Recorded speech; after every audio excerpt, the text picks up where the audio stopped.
Now what we are going to do today, first we'll talk about impact of World War I on India. So after this, then we'll talk about Paris Peace Conference, League of Nations, and the Great Economic Depression. After that, will we do Russian Revolution. So here we are talking about impact of World War I on India. Now first, let's try understand in a very basic way that how World War I would have affected India, right? Let's try understand it in a very basic way. One is the beginning of World War and its impact. When the war started, what impact it had. So let's say economically how it could have affected India.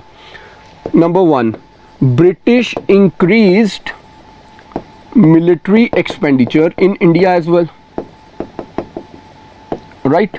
So British increased military expenditure. They intentionally invested more on army in India. Why? Because from India the soldiers will be sent to fight the battles for World War I to protect British Empire, be it in Asia or Africa or anywhere.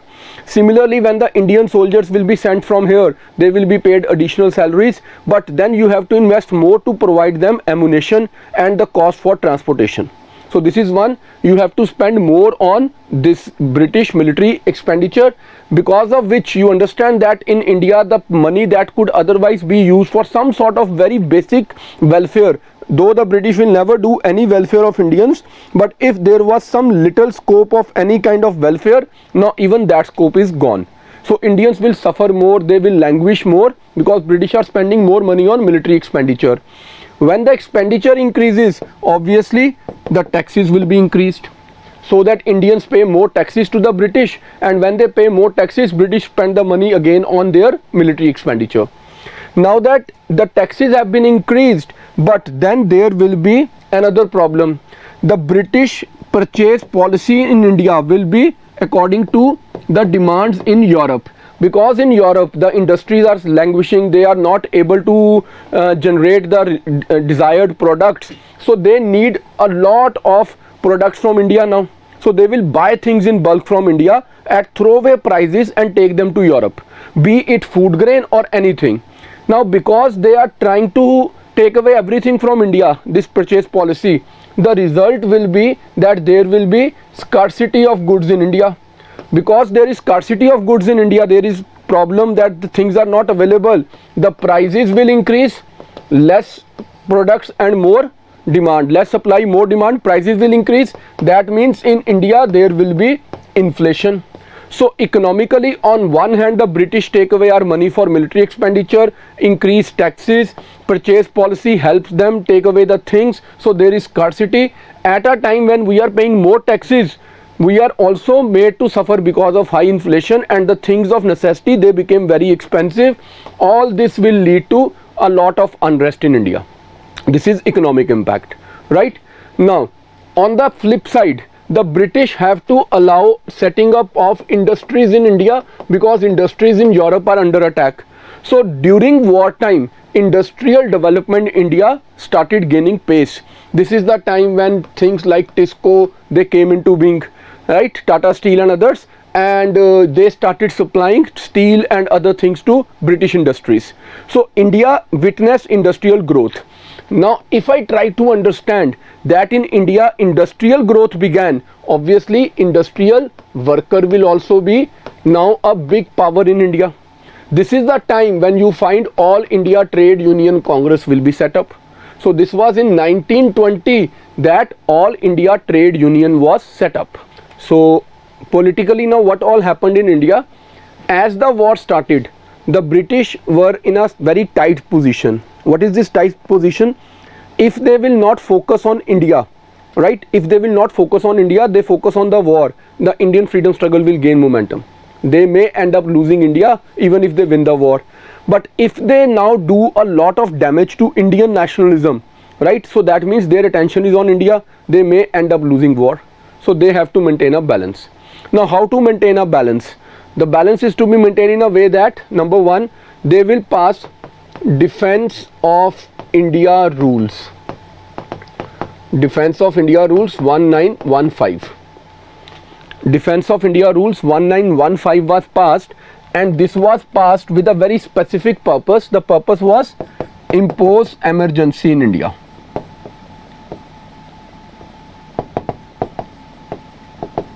impose emergency in India. Right? Now India is in state of emergency. Anybody can be taken away. Preventive detention है, किसी को भी उठा के ले जाओ. You need not give any explanation for that. Now another thing is that when it is war time, political impact, when it is war time, you know, the enemy nations, particularly Germany, they will help the Indian nationalists settle abroad. So there was one Berlin committee in Germany. There was Berlin committee. The members of this Berlin committee contacted the members of Ghadar party in USA. So Berlin committee and Ghadar party in USA, they came in contact with each other, and they started planning that we will send men to India with arms, and there will be an armed revolt in India. Right? From Germany and from America, people started planning that we will send arms to India, and in India we will organize an armed rebellion. Somehow the British intelligence got an input that Indian people settled abroad in Europe and in USA, they are planning an armed revolt in India during the war time. So to stop them, the British passed Ingress to India Ordinance. Ingress to India Ordinance 1914. People of India, they cannot come back to India without permission. People of India cannot come back without permission of the British. Now for their security it was very important. Next, another thing, now what will happen? British said no one in India will use the word Swaraj. So the term Swaraj, that means freedom, it was declared seditious term. Like one who will say Swaraj will be treated under sedition law कि तुम तो देशद्रोही हो, and sedition में तो फिर they can hang even.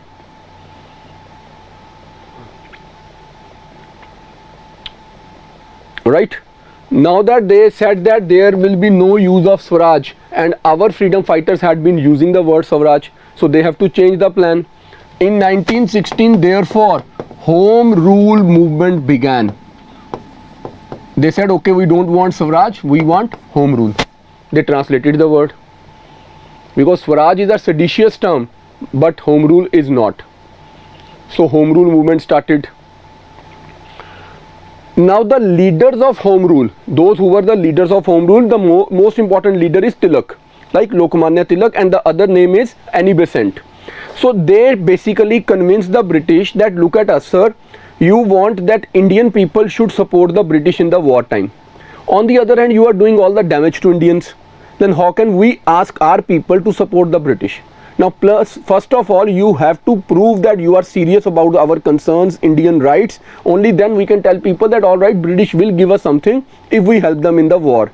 So Britain has always been claiming that we are fighting the war for democracy, because they are fighting against the forces like Germany, where there is absolute monarchy. Right? They are fighting against countries like Ottoman Empire, where there is autocracy, absolute monarchy. So they said if we win war everywhere there will be democracy. So Indians asked, like, how can we be sure that there will be democracy? So the result was, in August 1917 there came August Declaration. The British Secretary of State made a declaration, August Declaration in 1917,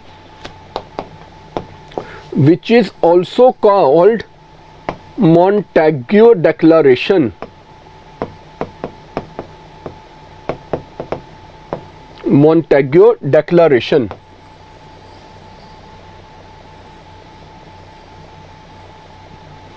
Now what is this Montague Declaration? They said gradually there will be responsible government in India. Gradually there will be responsible government in India.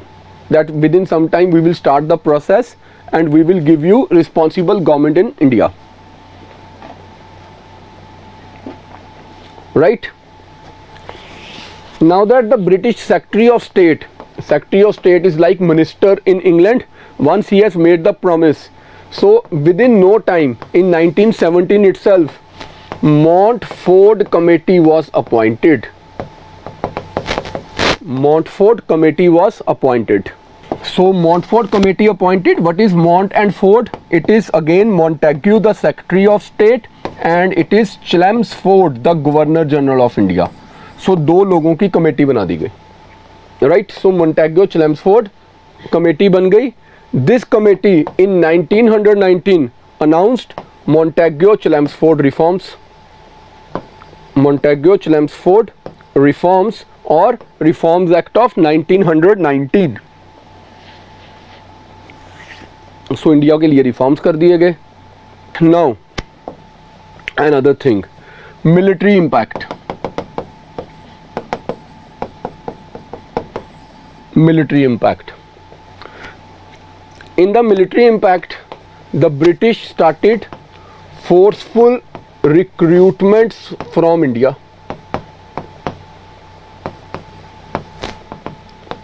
Indian people were forcefully recruited into British army, right? लोगों को मार मार के फौजी बना रहे हैं. People are being forced to join army so that they can help the British. All this will create a lot of unrest in India, economically, politically, and in every way.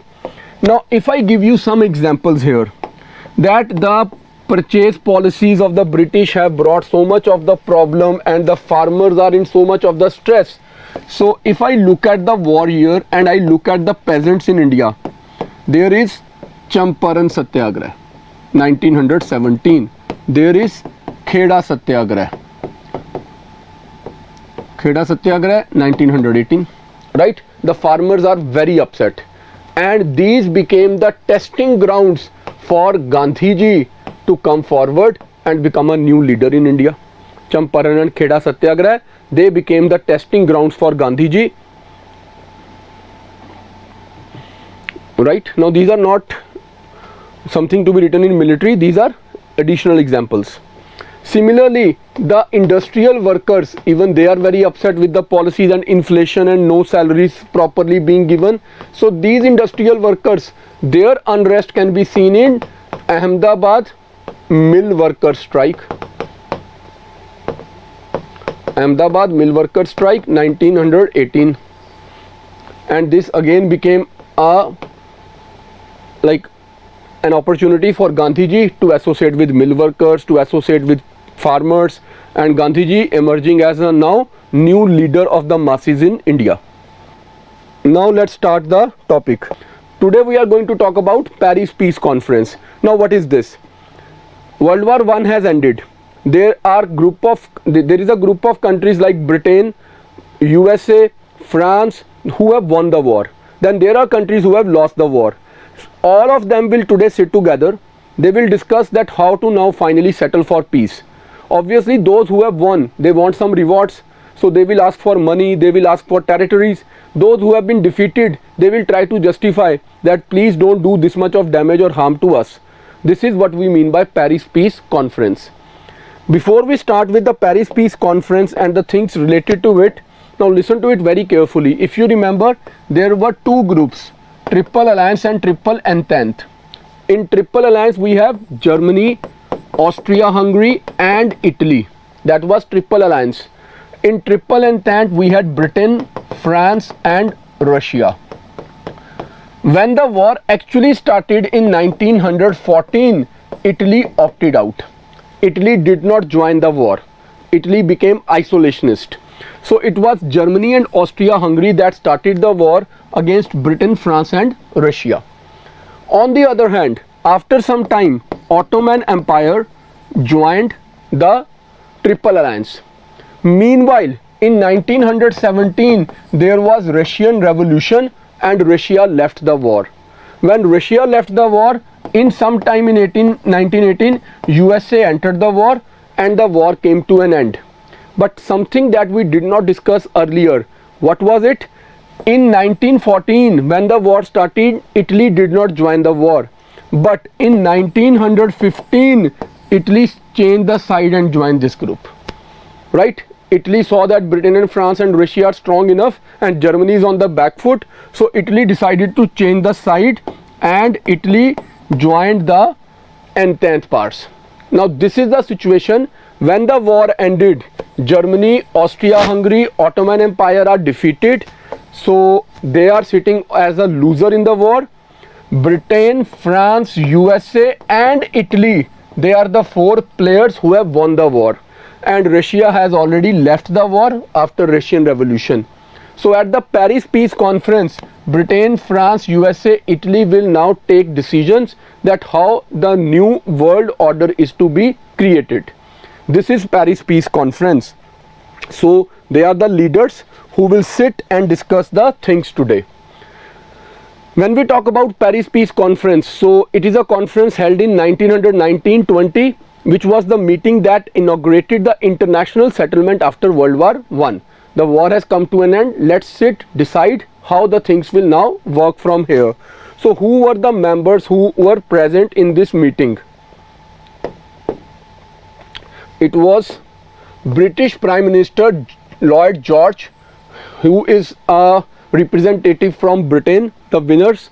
Then there were French, British, US, Italian heads of the government and foreign ministers respectively. So who are the main players? Look at the names. From Britain we have George Lloyd. Then there is George Clemenceau from France, right? George Clemenceau came from France. Woodrow Wilson came from USA, and Orlando came from Italy. Orlando is from Italy. George Lloyd is from Britain. Woodrow Wilson is from USA, and Clemenceau is from France. They are the four big leaders, right? You can write down their names. Let's write few things here, they are important. कुछ चीज़ें लिख लो पहले, बाद में फिर भूल जाओगे, नहीं तो फिर मैं स्लाइड से समझा देता हूँ. हेडिंग बनाओ Paris peace conference. Paris peace conference 1919-20. Paris Peace Conference 1919-20.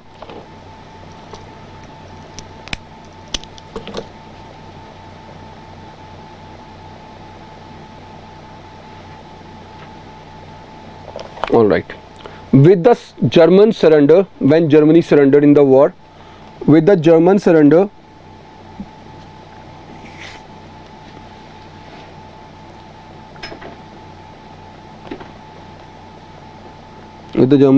in November 1918,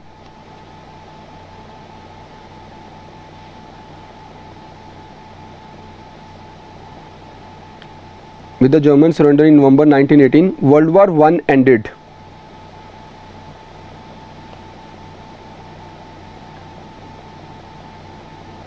World War I ended, and the victorious powers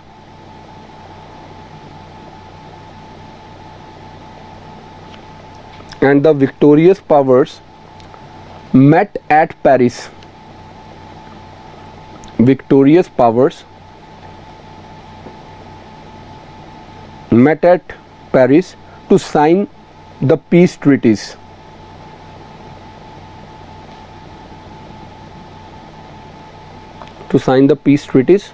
Second point, US was represented by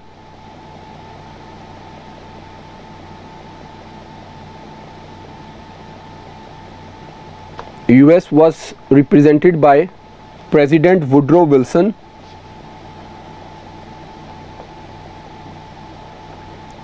Britain by Prime Minister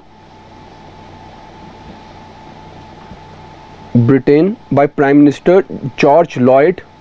spelling दिए हुए सारे. Lloyd George, David Lloyd George. France by Prime Minister Clemenceau.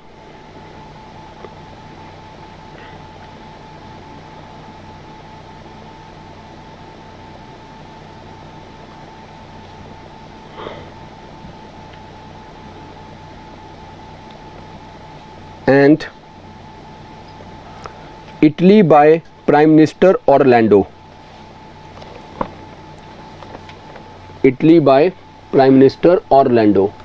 All right. They are called the four prominent leaders who will decide how the war will now come to an end.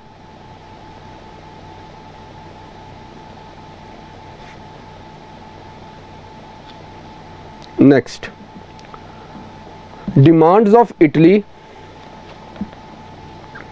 demands of Italy were not taken seriously. Demands of Italy were not taken seriously, and therefore the Italian leader left in between.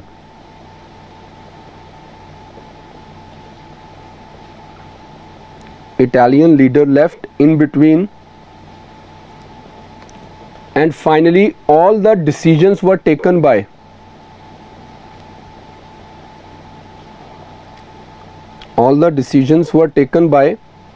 big three. Now who are the big three? US, Britain and France. When they were four, they were called four prominent leaders. Now when they are three, they are called the big three.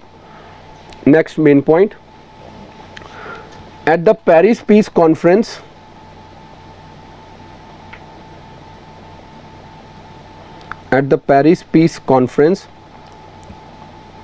five treaties were signed.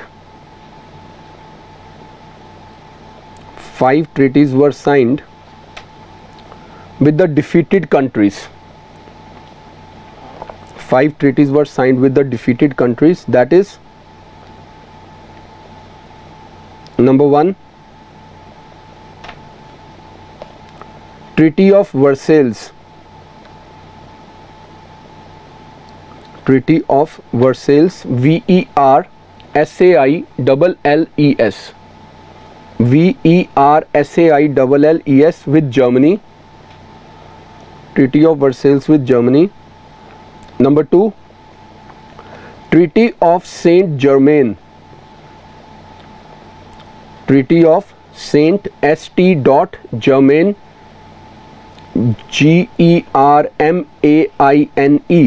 Treaty of Saint Germain with Austria. Treaty of Saint Germain with Austria. Number 3, Treaty of Trianon. Treaty of TRANION. Treaty of Trianon, TRANION with Hungary. Number 4, Treaty of Neuilly. Treaty of Neuilly, NEUILLY. Treaty of Neuilly, NEUILLY with Bulgaria. And last, number 5, Treaty of Sevres. SEVRES.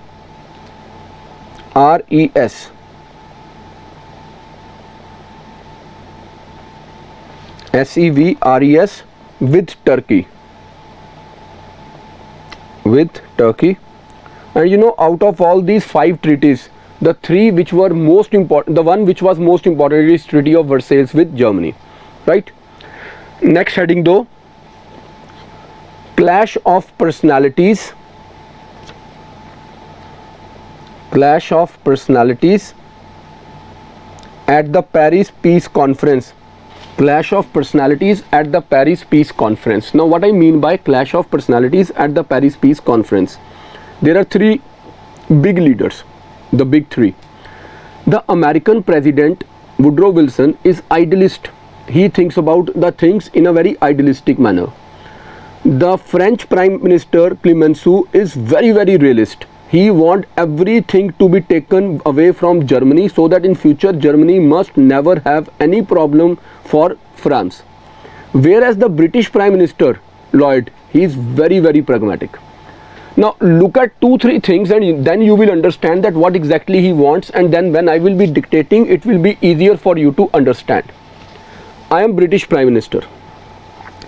I think 3-4 things. 1, if somehow Germany is completely destroyed, then to France will become the very big player in Europe. If France becomes such a big player in Europe, in future France can threaten even Britain. So I do not want that Germany should be completely destroyed. Germany should survive so that France always should feel little vulnerable and dependent on Britain, so that in future it must not be a threat to Britain. So this is my first point, that Germany must survive even if as a weak country, but it must not be completely destroyed. This is one. Two, moreover, I want Germany to survive because I know that German industry has been totally destroyed now. If Germany survives as a weak nation, it will depend on Britain for support. And when Britain after the war will try to revive its industry, Germany will now become a market for British goods. So why to destroy Germany when Germany can serve two great purposes? One, it will serve the purpose to keep a check on France. Two, it will create a market for Britain. Three, when I talk about Europe, I have always shown you something like this now, that if I look at the map of Europe, so what I find in the map of Europe, this is Germany. On this side we have France and other countries, Spain, Portugal. On this side we have Russia. So Germany is in center. Coming from Russian side, there is Eastern Europe, there is Poland, there is Czechoslovakia, Bulgaria, Romania, Macedonia, so many countries. So this is Eastern Europe, this is Western Europe. Germany is Central Europe. Now that Russia has seen the Russian Revolution of 1917 and Russia is becoming USSR, there is communist Marxist ideology which have become very popular on this side. And the Russian leaders, the Soviet leaders, they want to spread this ideology in entire Europe. If Germany becomes very weak, then Germany will fall to it. If Germany become communist, then the Western Europe will start becoming communist. Then how will the capitalist countries like Britain survive? So Britain from today will try to help Germany so that Germany must not fall a victim to the Russian idea of communism. So there are three considerations in the minds of British Prime Minister. One, weak Germany will still be a surety that France is not becoming a very big power. Weak Germany will provide markets to Britain, and a little stable Germany will help us contain the spread of Russian communist ideology. That is why British Prime Minister wanted to save Germany. But when it comes to the French Prime Minister Clemenceau, he says whenever Germany is strong, Germany just come and attack France. When it was Bismarck, 1870, it was Franco-Prussian War and France was destroyed. Now that they became again strong, they came and they destroyed France, World War I. I want Germany to be completely destroyed. Now that means every leader is talking about his own idea. So there is a clash of personality, because of which Paris Peace Conference turned into a new battleground instead of being a peace conference. Everyone is fighting that do this, otherwise I will not tolerate, do that, otherwise I will not tolerate. So do you understand the background to this? Why we are saying clash of personalities at Paris Peace Conference? Great. Now let's write the answer. The big three leaders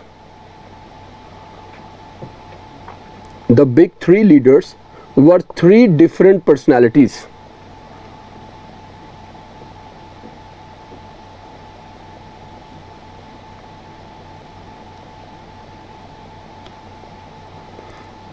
Had different personalities and were inspired by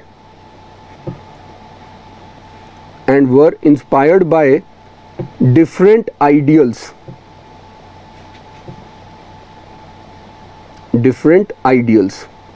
Next point. The American President Woodrow Wilson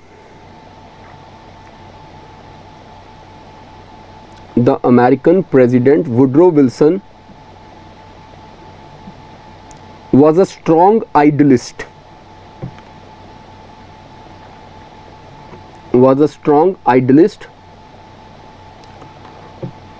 Who was inspired by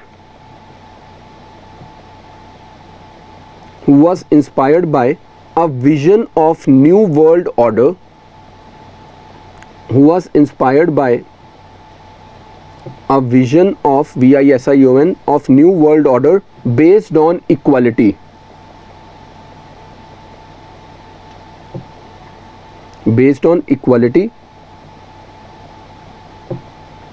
Full stop. He wanted lasting peace in Europe.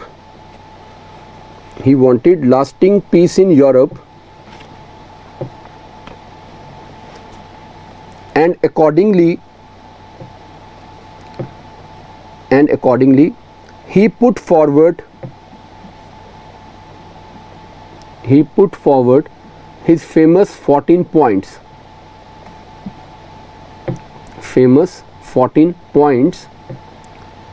which included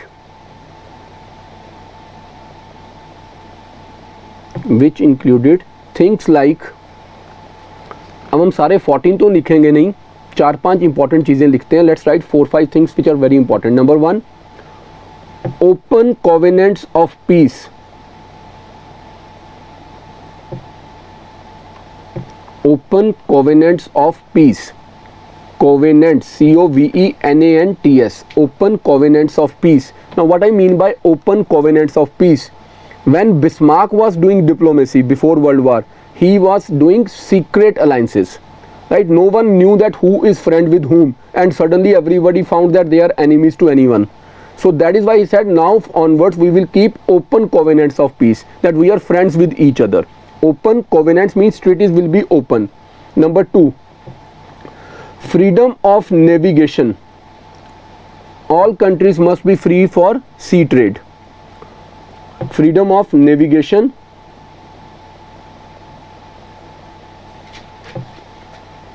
Number 3, removal of economic barriers.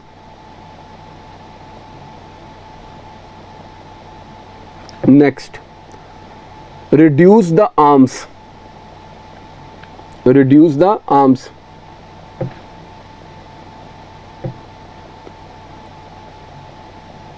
Next, national self-determination.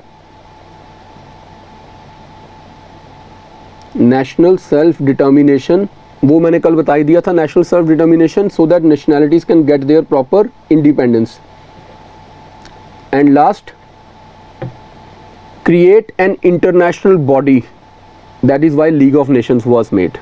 Create an international body to preserve peace. So I hope we wrote 5-6 points out of 14. 6. That's sufficient. इससे ज़्यादा लिखने की ज़रूरत नहीं. Exam में भी यही लिखोगे तुम, ऑप्शन अगर आएंगे तो, if they ask you a question, right? Next point. However,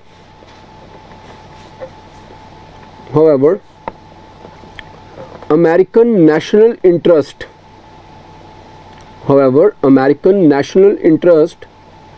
required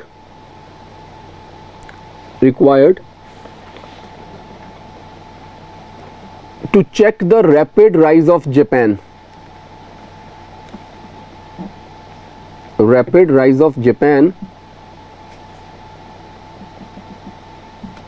And America also wanted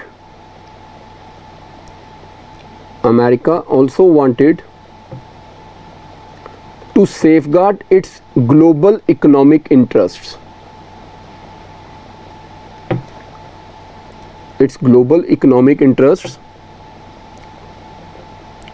For which it had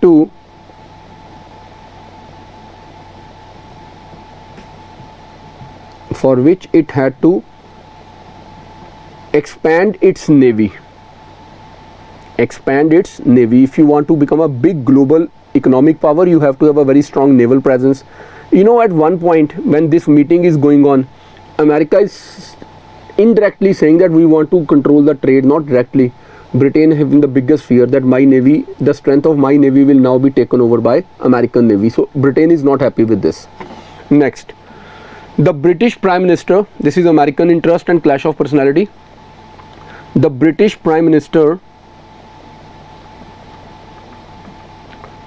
David Lloyd was a pragmatic leader.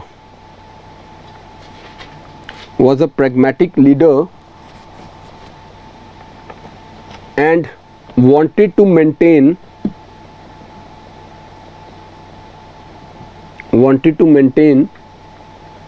balance of power in Europe.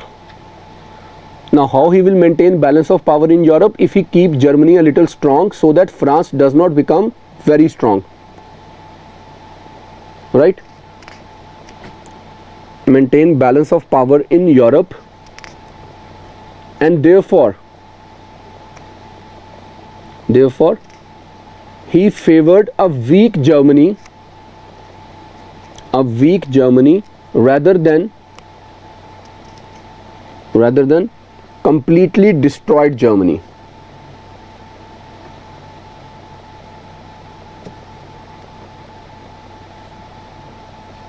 Completely destroyed Germany.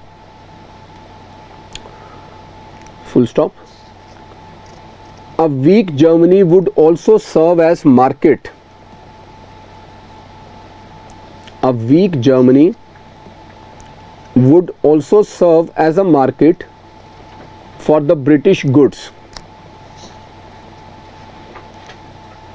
For the British goods, and little stable Germany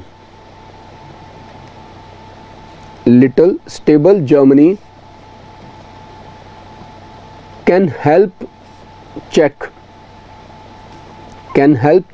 the spread of Russian communism.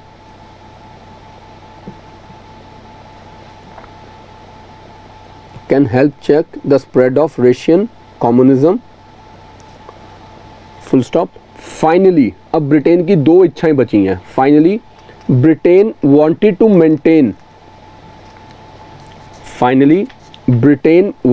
maintain its naval supremacy. It must always be the most strong navy in the world. That's what they want. Naval supremacy, and to protect and expand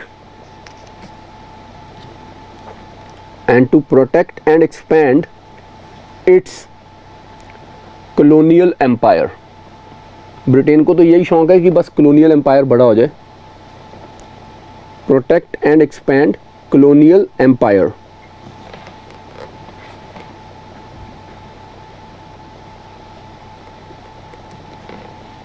Last, France, represented by Clemenceau, believed in hardcore realism.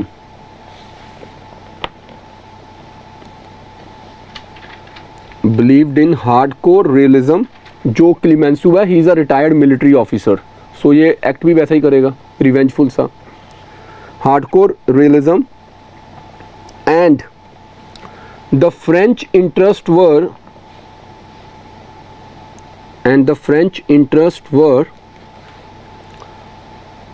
complete safety from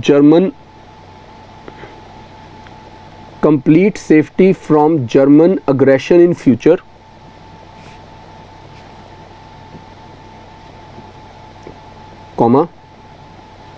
complete safety from German aggression in future,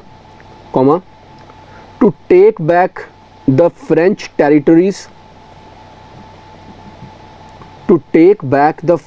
territories, of Alsace and Lorraine. French territories of Alsace, ALSACE, and Lorraine, LORRAINE. Alsace and Lorraine. And you know, when did Germany take this territory? 1870, right? This was very crucial territory of France, which was taken by Germany in 1870 when they defeated France in Franco-Prussian War, Bismarck के time पे, during the time of Bismarck, right? Last, Italy wanted compensation for its participation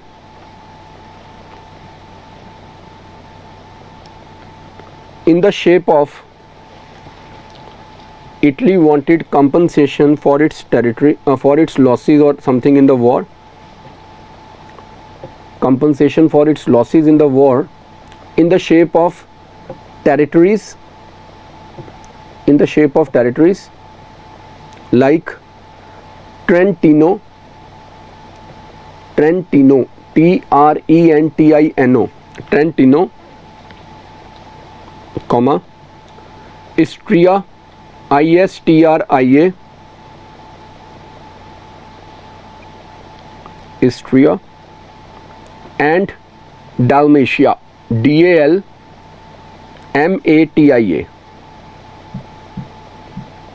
Dalmatia.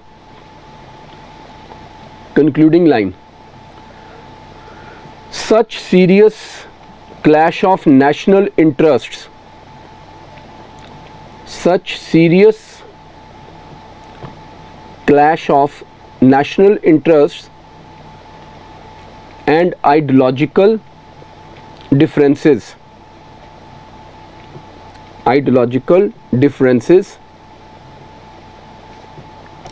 made the Paris Peace Conference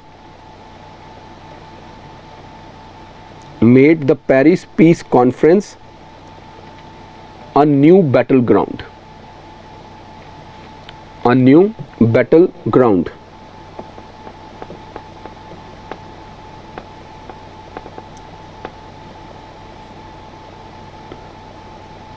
Right? So this is all. Before I explain you what is realism and other things which I once already explained, एक question लिखो और try करो उसका answer बनाने की. Let me see that how you right this answer now. Right, just try it. I know it will be little difficult. इसमें लिखो critically examine the character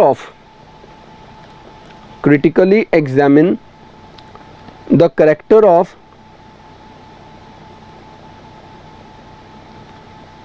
the Treaty of Versailles. Critically examine the character of Treaty of Versailles. I don't want you to write a proper answer of 100, 150, 200 words. I just want you to write 5 or 6 words. What you mean by character of the Treaty of Versailles? Only 5, 6 unique words. Write the answer. It is an example of dictated peace.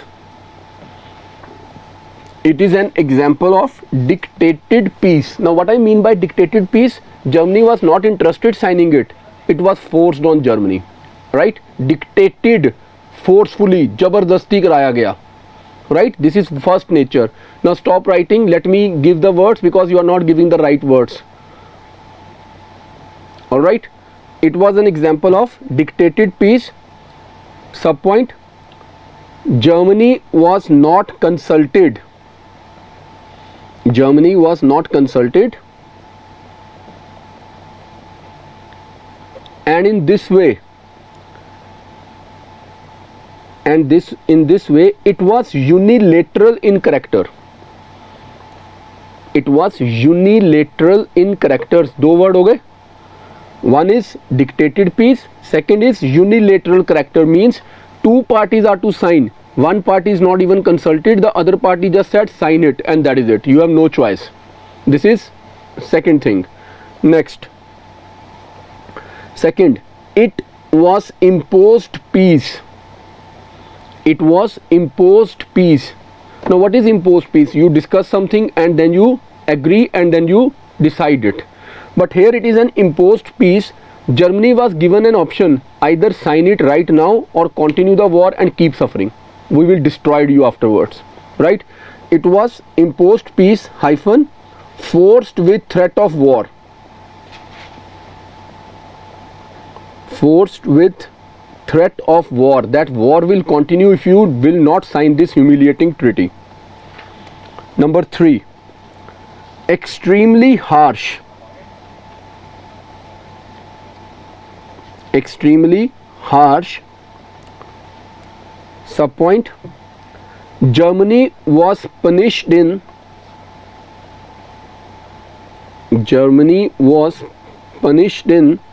every possible way. The intent was to give Germany the maximum punishment. Germany was punished in every possible way. Second subpoint. All German colonial possessions were taken away.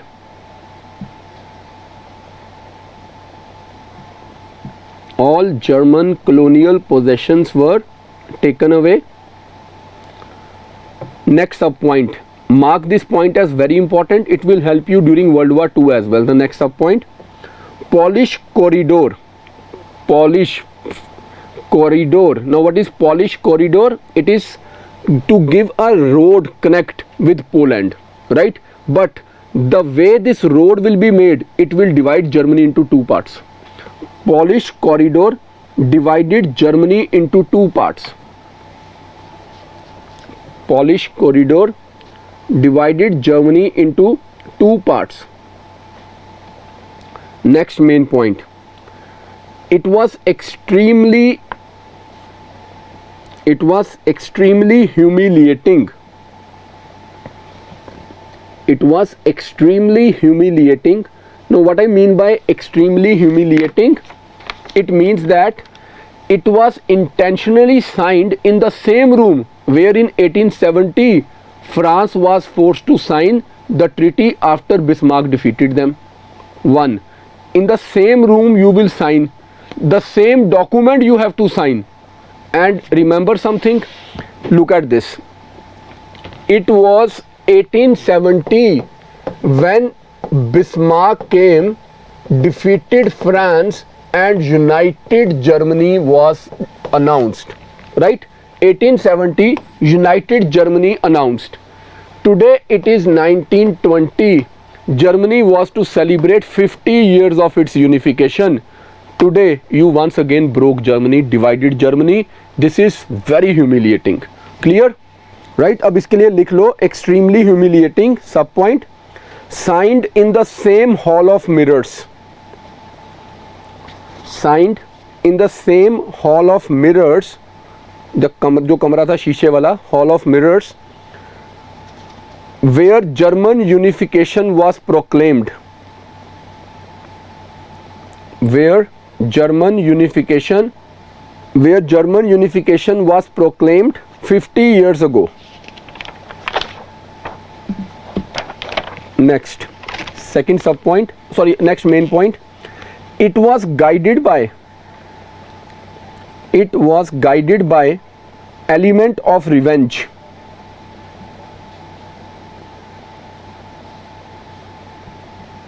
Element of revenge. Sub point, France tried to destroy Germany. France tried to destroy Germany. Another sub point, France not only took back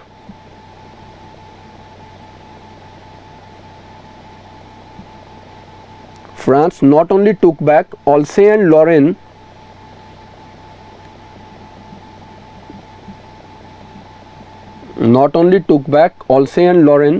it also took over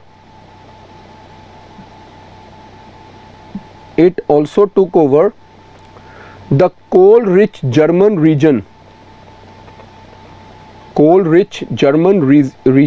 of Saar, SAAR. German region of Saar, SAAR, for 15 years. For 15 years, 15 साल तक Germany का कोयला, for 15 years all coal of Germany will be used by France.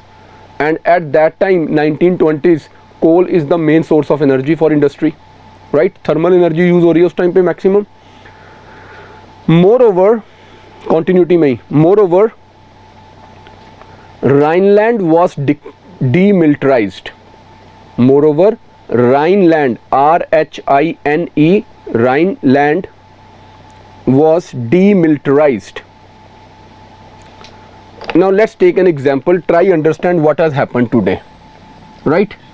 I will give you a very bad example, and before I give that example, खुदा ना करे कभी ऐसा हो, right? It must not happen. Just imagine for 2 minutes. Don't even imagine. Just scold me for this example. But the example is very important to understand the extent of humiliation.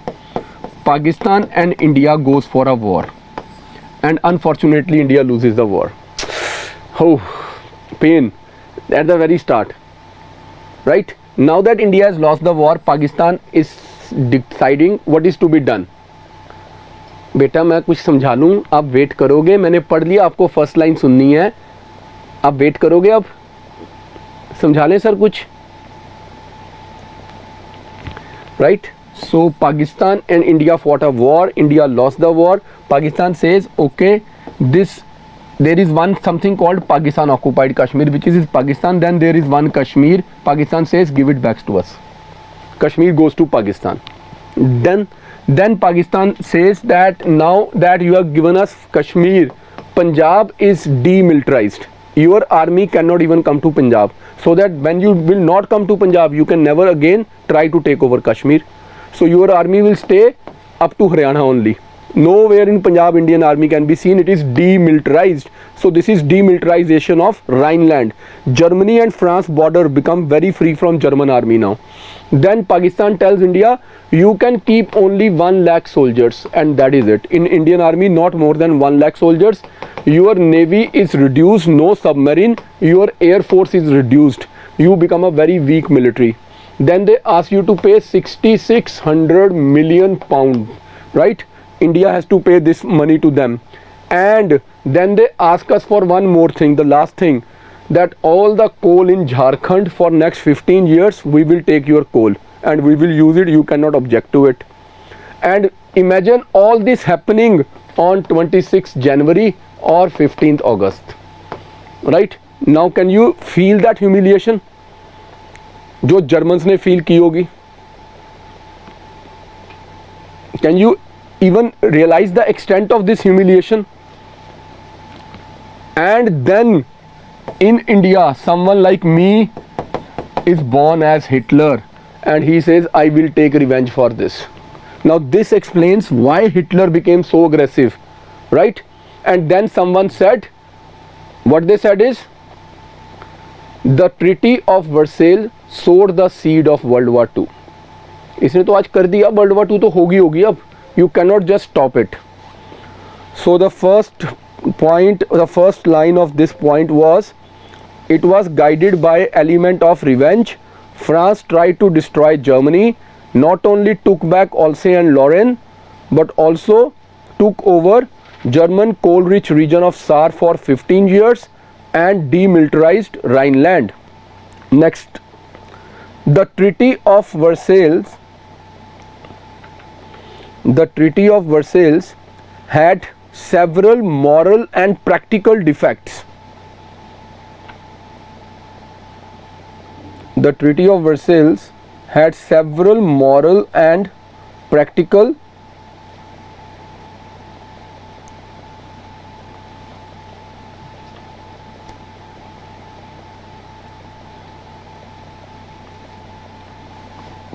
defects. Subpoint. The principle of self-determination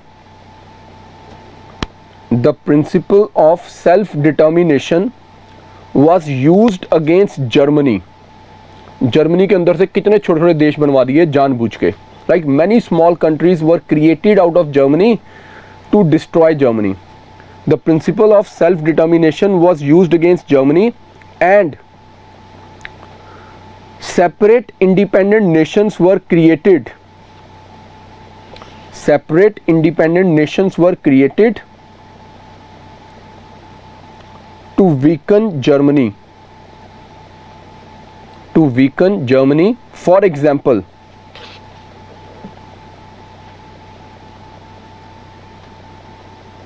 three million Germans were left in 3 million Germans were left in 3 million means 30 lakh, right? 3 million Germans were left in Sudetenland. 3 million Germans were left in Sudetenland, which was given to Czechoslovakia. लोग German थे, छोड़ दिए Czechoslovakia में 30 लाख.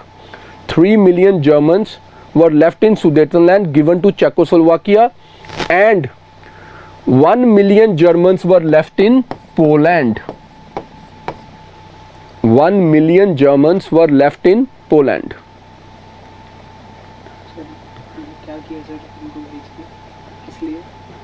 अब इसको भी India से समझाता हूँ तो जल्दी समझ आएगा। दे सेड ये हो गया, नहीं ऐसे नहीं, देख ये हो गया इंडिया, कश्मीर तो वो ले ही गए, पंजाब को डीमिलिटराइज करा गए।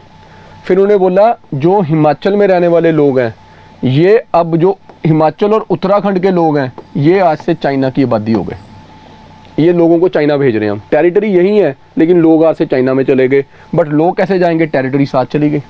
सो ये हिमाचल और उत्तराखंड चाइना का हो गया। ये तो ऐसा किया था, इंटेंशन थी that we will humiliate to the extent कि तुम बदला लेने आ जाओ 20 सालों में। And you know one thing, this is not a joke, this is a reality.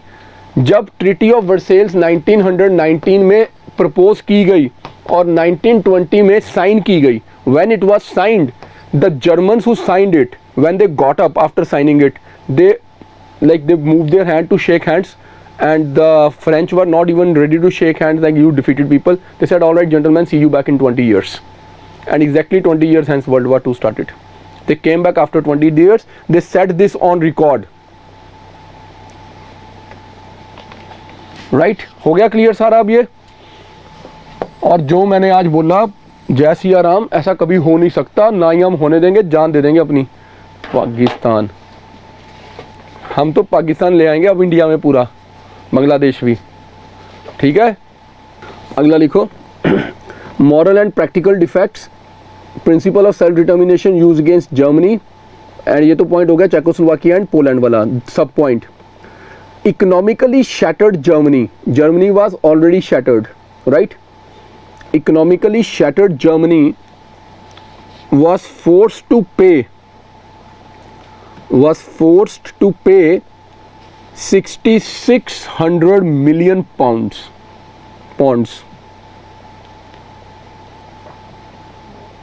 6,600 million pounds. Already economically shattered Germany. How can they pay this? Impossible. Next, German army was reduced to 1 lakh. German army was reduced to 1 lakh. You know, if our army unfortunately is reduced to 1 lakh, we will not even be able to fight Nepal or Burma or Bhutan, right? So Germany was asked to have only 1 lakh soldiers. How is it possible?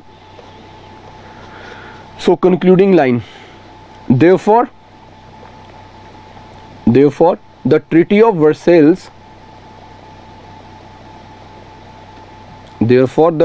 Versailles, contained the germs of future conflict.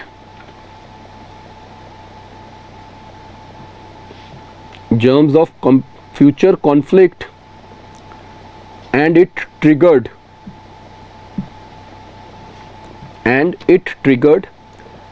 an extreme nationalist reaction in Germany. An extreme nationalist reaction in Germany.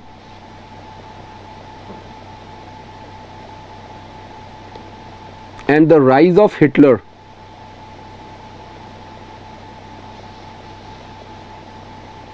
And the rise of Hitler was a direct outcome of this.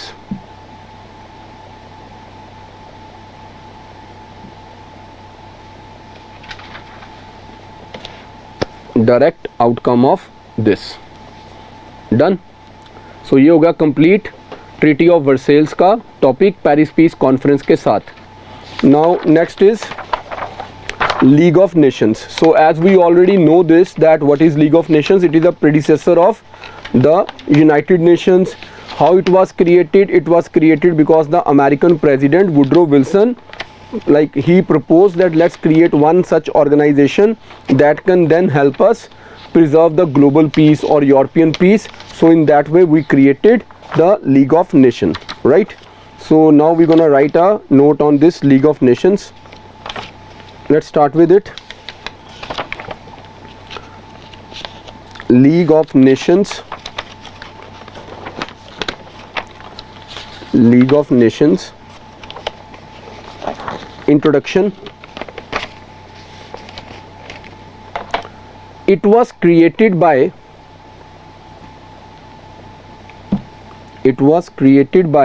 the Paris peacemakers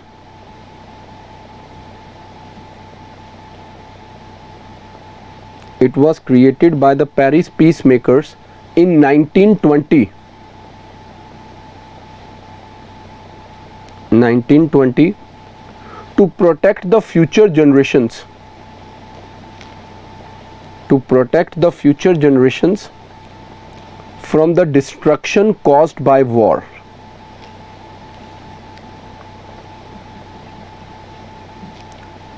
To protect the future generation from the destruction caused by war.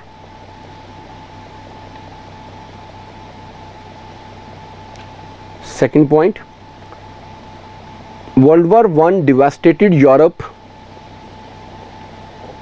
World War I devastated Europe and the League of Nations was created. And the League of Nations was created as an international platform.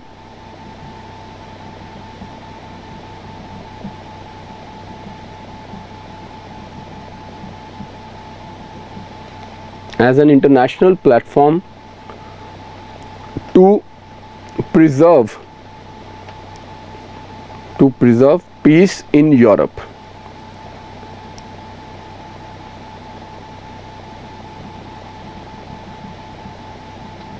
To preserve peace in Europe. Next heading, essential principles of the League of Nations. Essential principles of the League of Nations. You remember one thing what we did after we discussed that Napoleon's topic, we discussed Congress of Vienna. Remember that? In this Congress of Vienna there was something called Metternich system that was created. Now what was the feature of Metternich system? It was balance of power.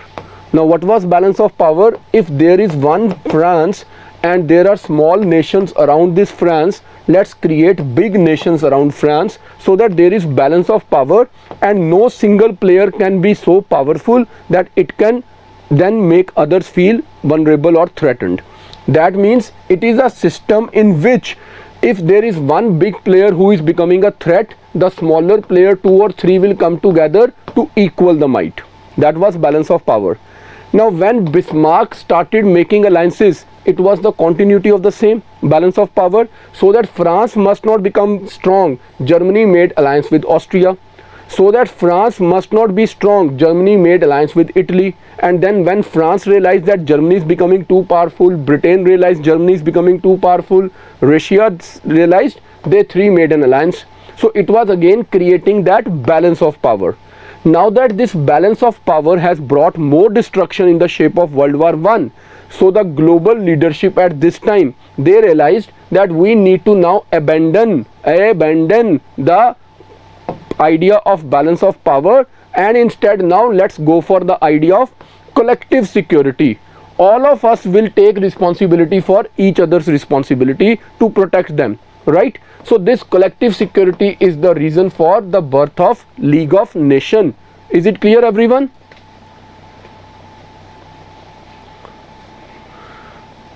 Great. So write it down. Number 1 is collective security.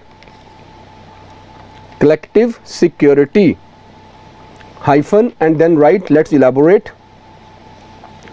Attack on one player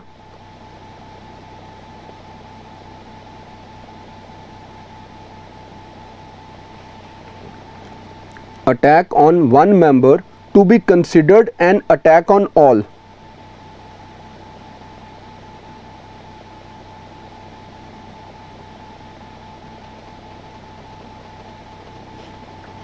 Attack on one member to be considered an attack on all, and the aggressor to be opposed.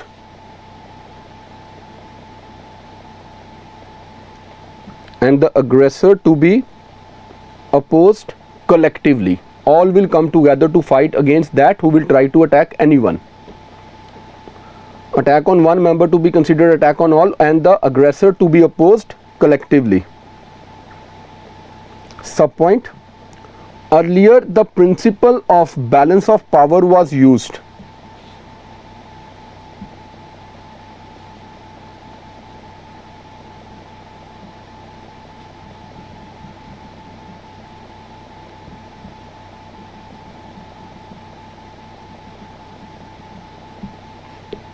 Earlier, the principle of balance of power was used to maintain international peace. To maintain international peace,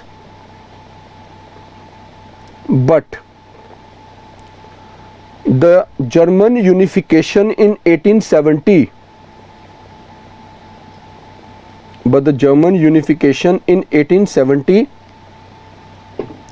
disturbed the balance of power in Europe.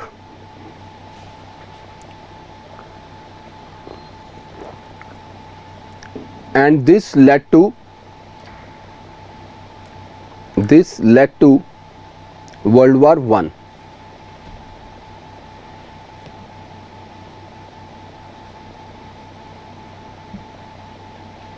This led to World War I. Second subpoint. Having realized the limitations of balance of power,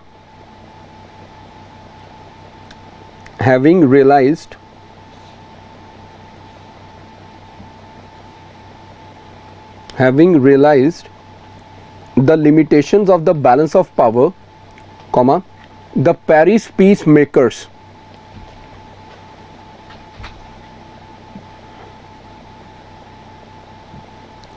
peacemakers now adopted the principle of collective security.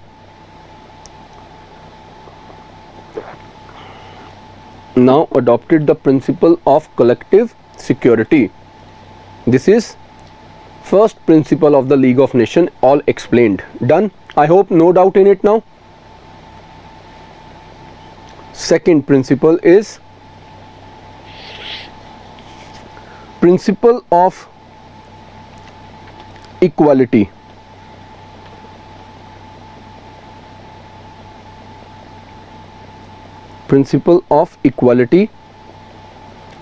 Now see, when the American Revolution happened, American War of Independence, they gave the slogan that all men are equal. League will come up with the idea of all nations are equal. So what if a country is small or big, powerful or weak? That doesn't give a license to any strong nation to go and take over the weaker nation. So now they will start talking about equality of nations, right? So write it down. Principle of equality. The League is a reflection of the idea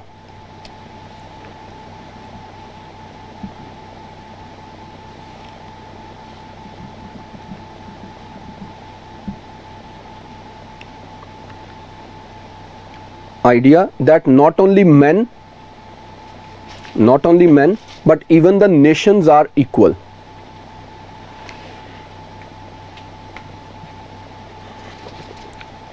Last, third is League is a symbol of internationalism.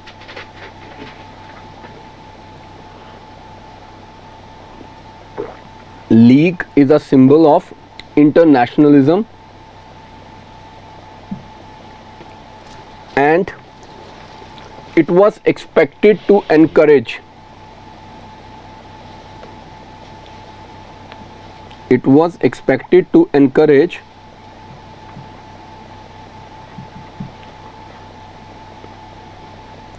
international peace and cooperation.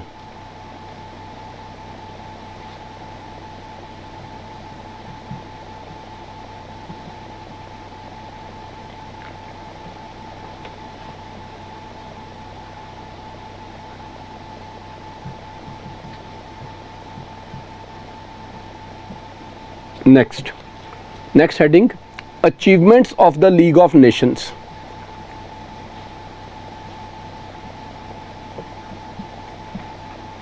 Achievements of the League of Nations. Let's talk about the achievements. First, political achievements.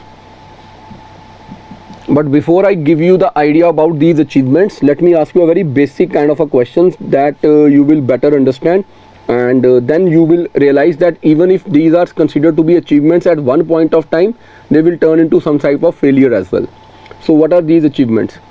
Let me give you an idea. Let's say there are two friends, two classmates, simple students studying in a class and fighting over a bench that I want to sit on this, and the teacher comes and then he or she decides, all right, today you sit I will think about you tomorrow. Is it justice for you? The one who has not been allowed to sit today, is it justice even if the teacher played the best role? So now in future what will happen?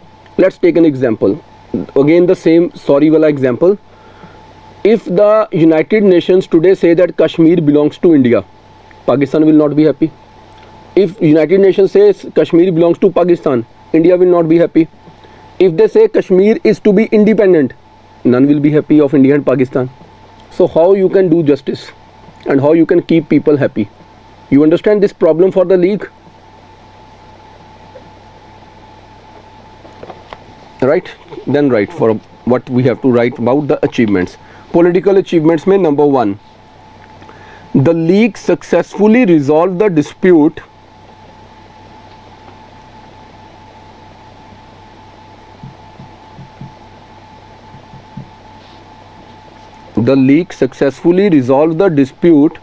between Finland and Sweden.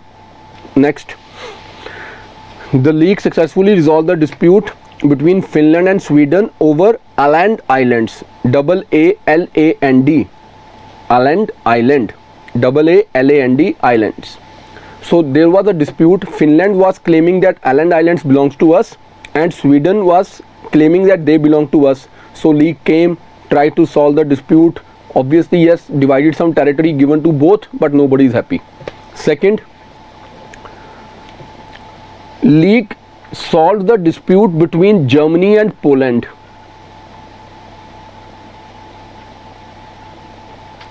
League solved the dispute between Germany and Poland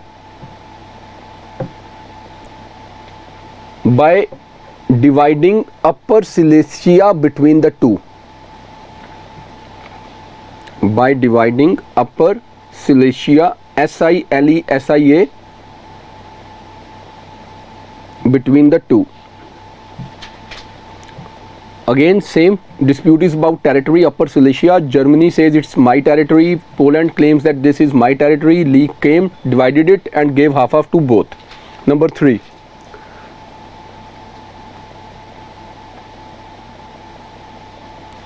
league resolved the conflict between Italy and Greece.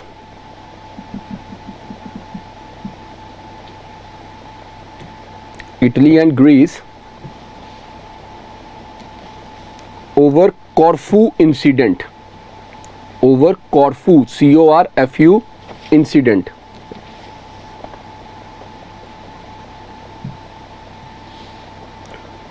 Last, league solved the dispute. League solved the dispute between Iraq and Turkey.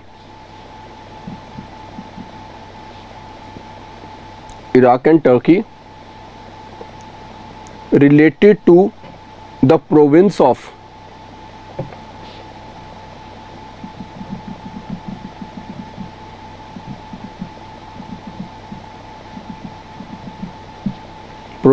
Mosul, MOSUL. Done. These are the political disputes that the league could solve. Now non-political achievements.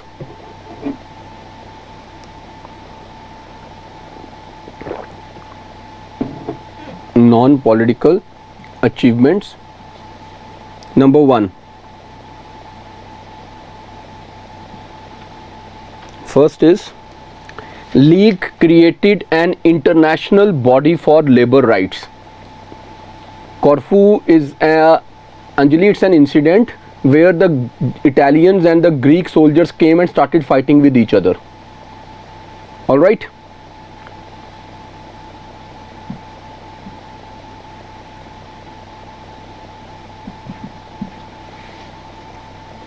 League established a body for international body for human rights. All right. So this body will gradually emerge into ILO, International Labour Organization.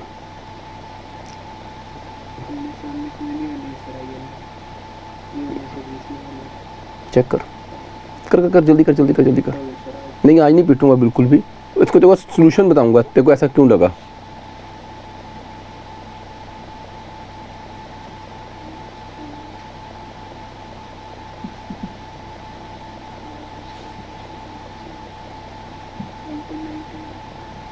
पढ़ जल्दी पढ़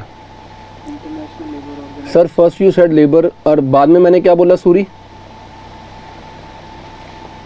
international Labour organisation ही बोला मैंने, कुछ change तो नहीं कर दिया मैंने इस बार?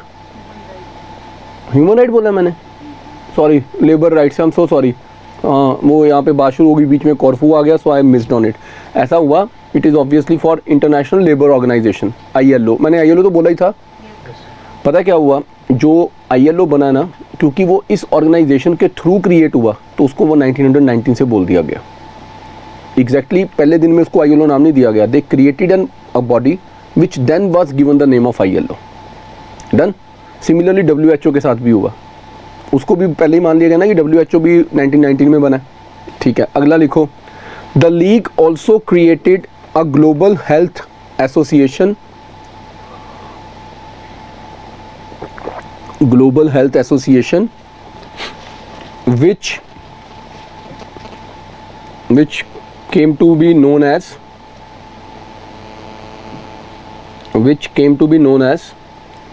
WHO। WHO का सब पॉइंट बना दो। It made tremendous efforts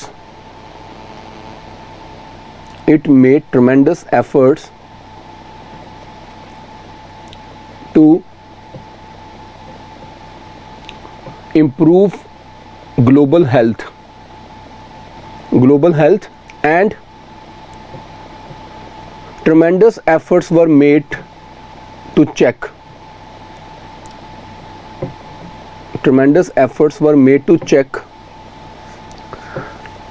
spread of malaria,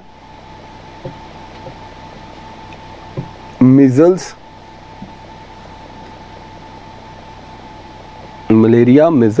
and to improve the health for the heart patients and patients of TB. Next point. The league organized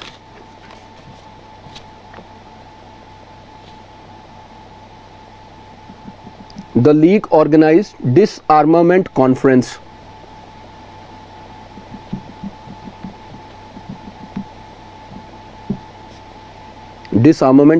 That means league try to make efforts for the reduction in armament so that world must not face more wars. Next, the league tried to restrict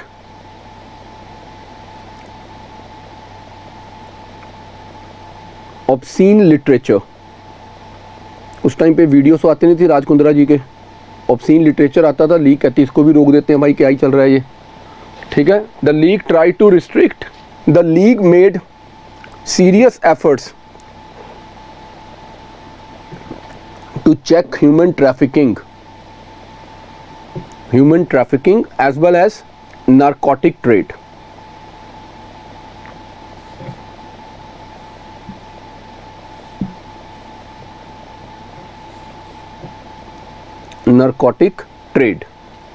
Next, this is it. Now write, why did the league fail in its objectives? Why did the league fail in its objectives?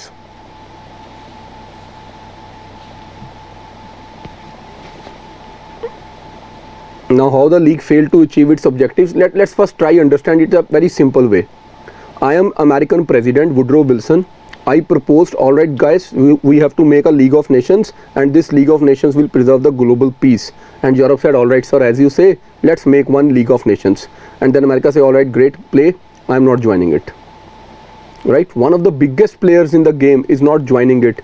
That's really sad. You have kept the door open for others to walk out because you are not becoming the member yourself. This is one. Now, why America did not join? Because the American Congress, it did not agree that how can there be any restriction on American foreign policy because of the problems of the Europeans. So because Europeans created war, let's them have a League of Nations. We are so very peaceful nation. See how peaceful we are. We are coming back from Afghanistan now. We are so peaceful. We don't like fight and unnecessary bloodshed. So what if people are flying and then dying, falling off the planes? We just want to come back in peace, right? And they are right. See, they are right in one way. If you have like listen to what Mr. Biden said in his address to the nation, obviously yes, you just cannot depend on some other nation to always keep you safe and protected. You have to have that capability within you. How could Afghanistan people cannot stand up to the challenge?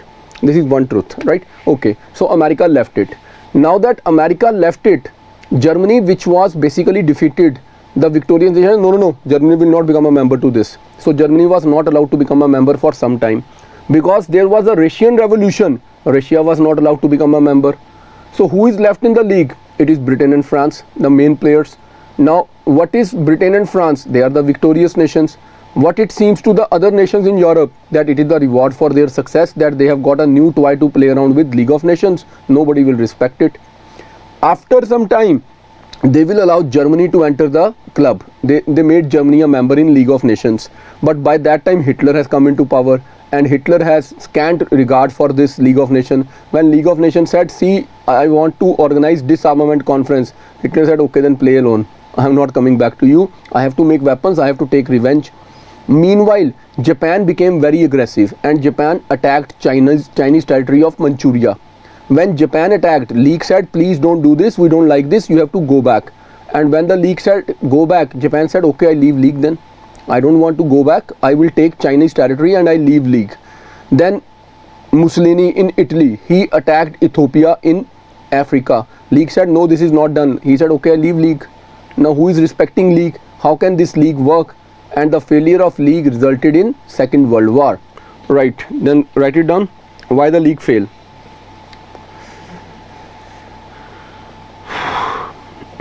The League of Nations was established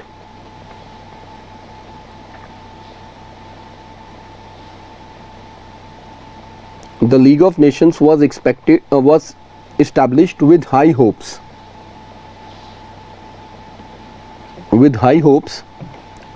And it did achieve some initial successes. But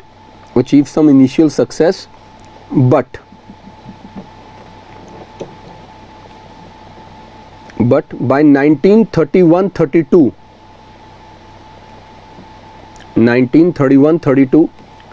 its weaknesses became visible.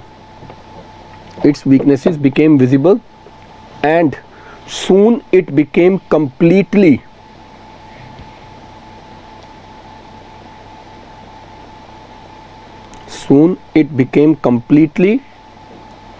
ineffective. Paragraph change. The first point I have, the causes responsible for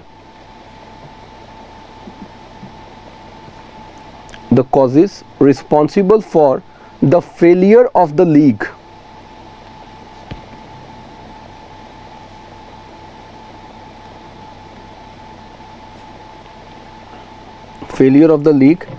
can be seen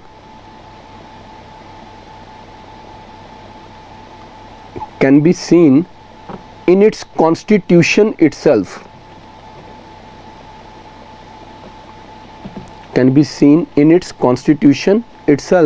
Now what I mean by in its constitution itself, now let's take one example.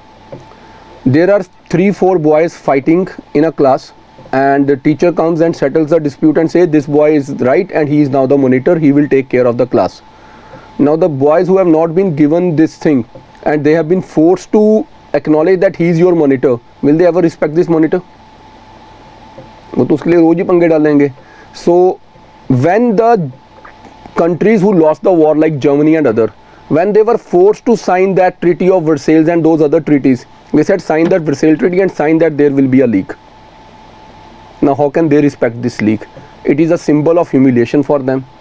So whenever they look towards League, they are reminded of their misery, their misfortune and their humiliation. Yes, Grishmika, we will write about this as well. Right, so write it down. The League Covenant is agreement. The League Covenant was made a part of The League Covenant was made a part of Paris Peace Conference. Paris Peace Conference, and therefore this institution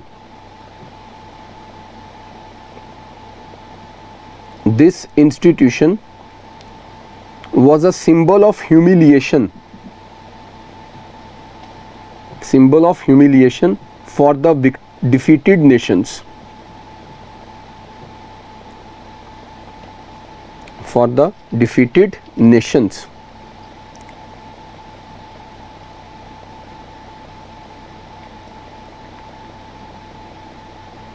Next, second point.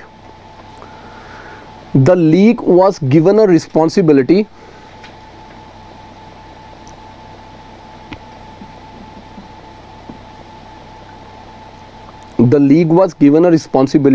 to protect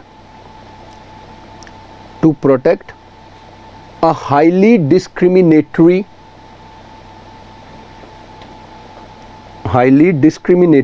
and unjust system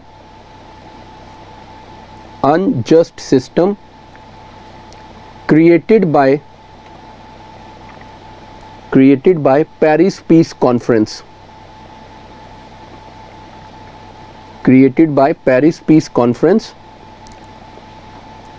And this was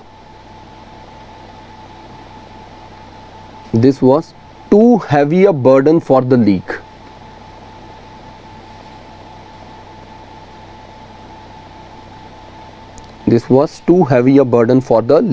How discriminatory the system was. Germany has been so badly humiliated. Russia has not been made a member, and then you expect League to keep everyone happy. How is it possible? Right? Next point. The League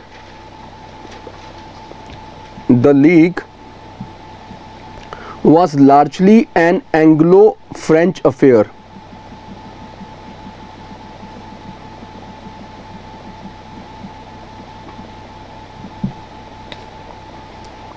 The League was largely an Anglo-French affair.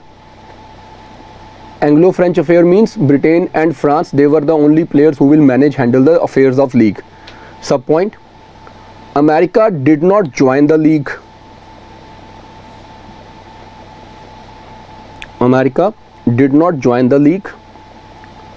Second subpoint. Germany was not allowed to join till 1926.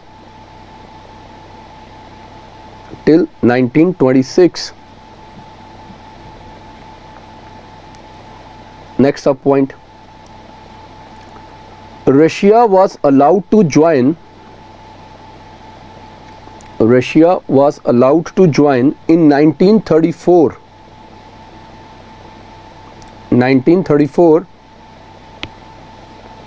But by that time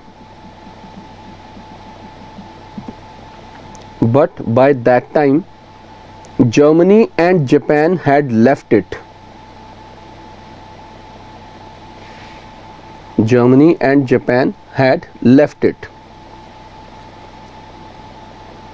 Make a concluding line to this point, not to the answer but to this point.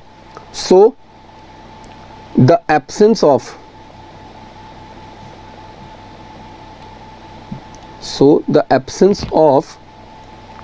wider international participation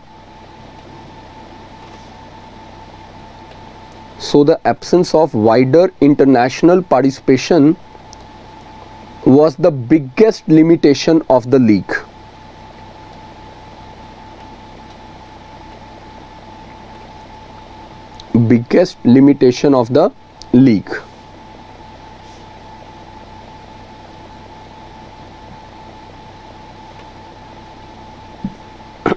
Next main point. The League did not have its own army. वैसे तो United Nations के पास भी अपनी army नहीं है, उसकी भी ये बहुत बड़ी वीकनेस है. Rather than continuing with world history, I would like to teach you one more thing from international relations before doing that Great Depression. Right? मुझे याद दिलाना कि थोड़ा मैं तुम्हें एक्सप्लेन करूं about global relations and the issue of anarchy, right? मुझे बोल देना, मैं भूल ना जाऊँ. The League did not have its army and was dependent on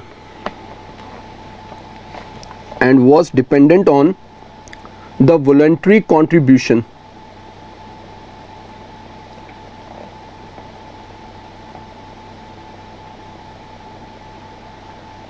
but every nation was free to decide. Every nation was free to decide. Next main point, even the arbitration of the League of Nations, even the arbitration of the League of Nations was not binding on the members. Now what is this nonsense? Even the arbitration of the League was not binding on the members. So if League says something to the members, they are not bound to go by the advice. They can say no, we don't agree to this, right? Next, the Great Economic Depression. The Great Economic Depression brackets 1929 to 39, which is otherwise our last topic for the day. 1929 to 39. Reverse इसे तो ऐसा लिखो, 1939 played important role in the failure of the League as all the nations became protectionists. As all the nations became protectionists, and therefore cooperation suffered. Therefore cooperation suffered. Now what it means? Because there was a great economic depression, every country's economy was in a spin.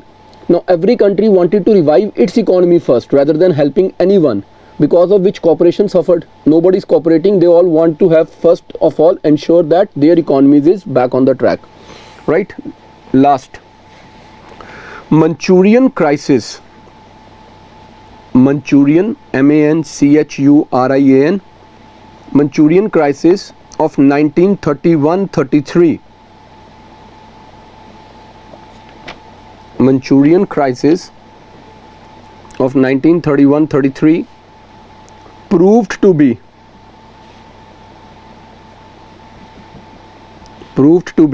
the biggest setback for the League. Biggest setback for the League. Subpoint, Japan captured Manchuria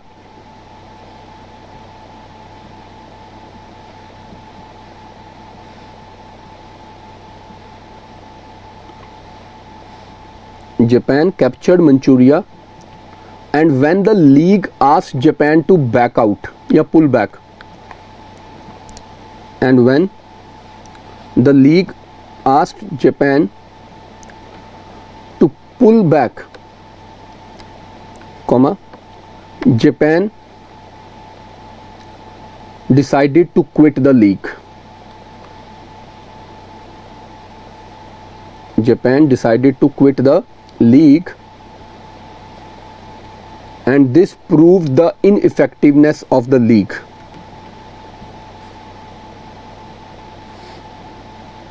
This proved the ineffectiveness of the League.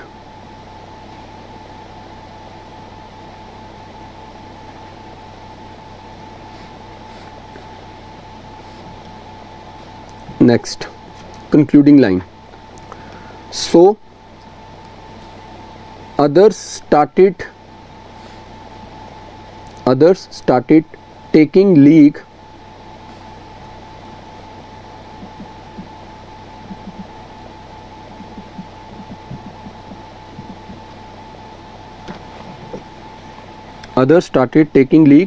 not seriously.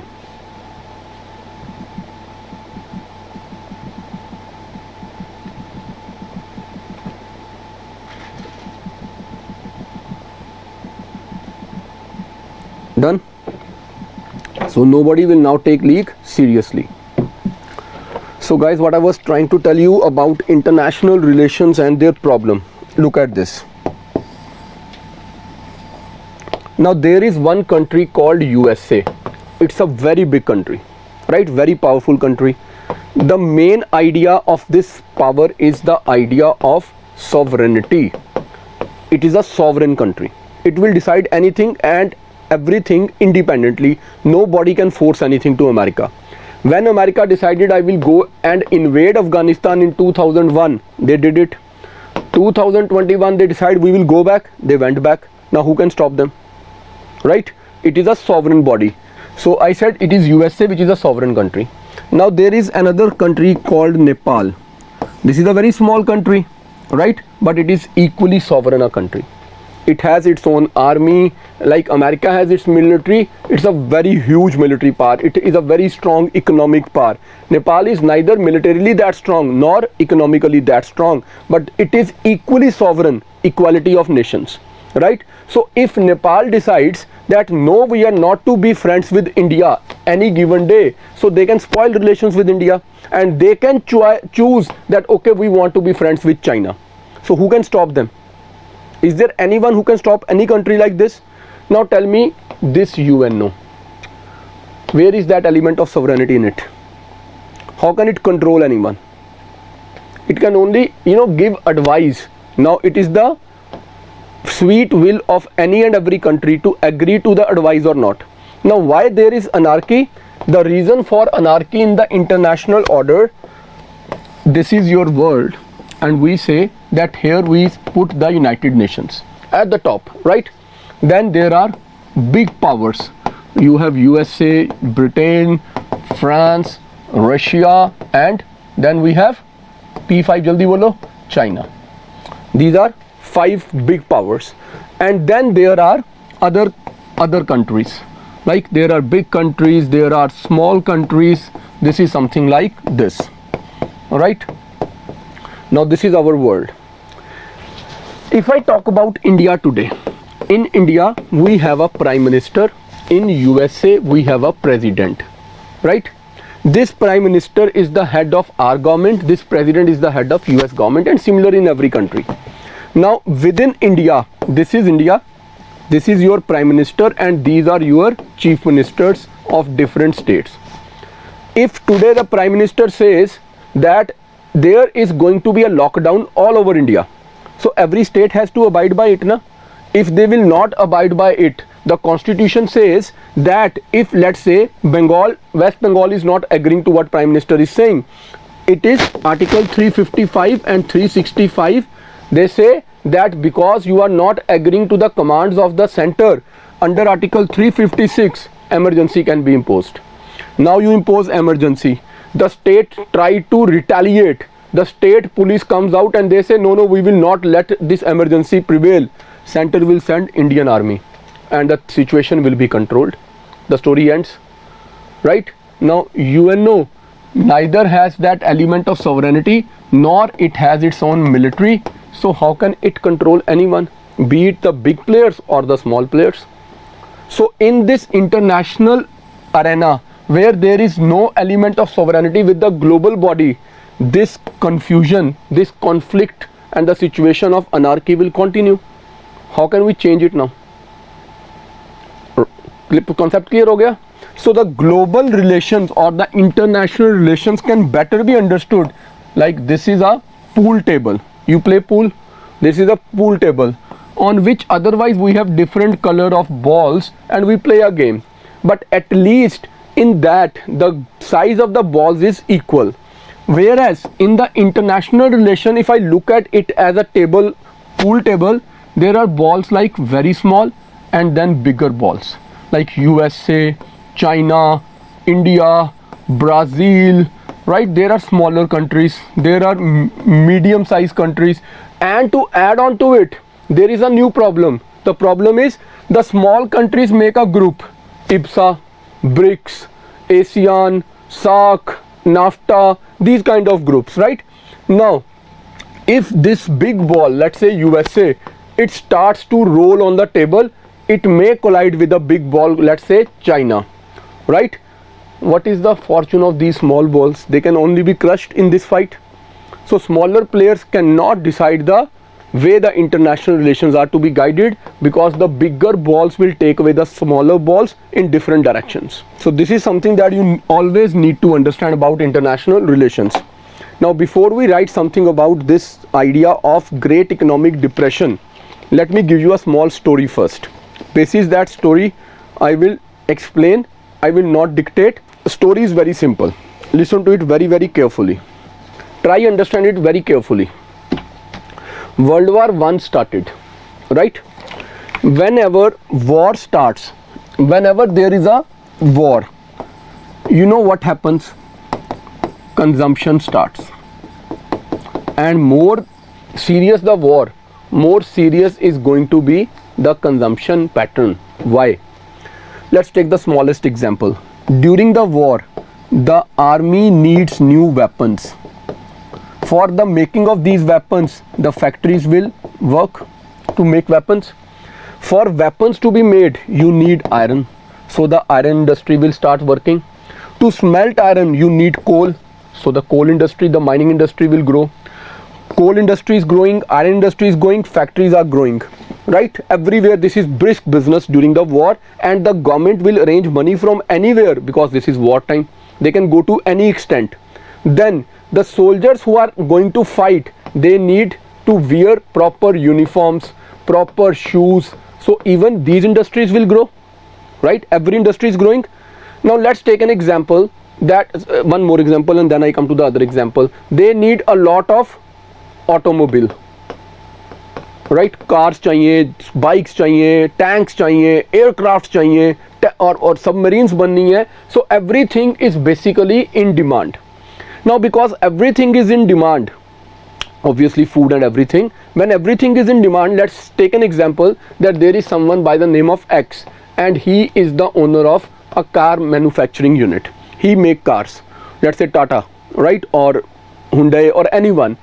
Now I am the owner, I'm a big businessman, and I have a team of 100 mechanics who assemble my cars every day, and I usually keep 10 to 15 cars in my stock, because there is usually a simple demand of 10 to 15 cars which I like make in a week's time, and then they are sold and we make new cars. Now my manager, sales manager comes and tell me that, sir, because of war there is such a huge demand of cars in the market, the state itself is ready to buy many cars, so we are falling short of orders. So what I will say, are you fool? You should have told me this. So ask these 100 people, can they work overtime? I can pay them extra money, because when the cars are made, they are immediately sold, I will make a huge profit. So ask them, can they work overnight? He said, all right, sir. So the worker said, yes, we can work overnight, pay us extra money, we are happy. Now they produce 20 cars or 22 cars, because over time the people are saying they will get tired, they cannot make 30 cars now, but the demand is still increasing because of war. So he say, okay, recruit another 50 people, that's all right, so that we can make more cars, at least 30 cars. Now these 50 people were sitting free, unemployed, they got employment. These people are earning extra money, these people have started earning from nowhere, so there is more money in the market. Now when they got more money, who worked overnight, right? Now what they will do, while they get more money, they need to buy new clothes for them, they may go out to eat food in the hotel or to enjoy some time after their work hours, or they can buy some liquor so that they can relax. That means they will create additional demand in the market, because they want to buy things. When they will create additional demand in the market, the cloth manufacturer will hire more people, because there is extra demand, we want to produce more clothes so that we can sell it. The hotel industry will grow, the liquor industry will grow. When all these industries will grow, they will hire more people. Even they will hire more people. When they hire more people will get salaries. Now when they get salaries, they also want to buy cars. The demand for car will increase, he will hire more people, they will go into this. So this is a cascading kind of effect. There will be a tremendous growth in the market, everybody is buying everything. Then these people who get extra salaries, who get bonuses, because there is profit in the company, now many of them will look out for house, they want to buy house. Now the house industry, the housing projects, real estate will bloom. they will hire more people, they will buy more cars, they will buy more clothes, they will go to hotel. Every industry is swinging. So this is the situation during war. Even the countries were borrowing money, but the industries were growing. Then during the course of the war, European industries were destroyed. So the entire burden for this went to USA. So USA economy then skyrocketed. उनका तो पैसा ही पैसा हो गया. They became the richest players in the world. Now that USA is supplying goods to Europe, it is on credit as well. उधार भी दे रहे हैं सामान. USA is even giving loans to Europe, but then Europe is using the same loans to pay some money to USA and buy more products. So the cycle was going on. Now World War I ended. When the war ended, Europe was devastated. How can Europe now buy more goods? The demand is over.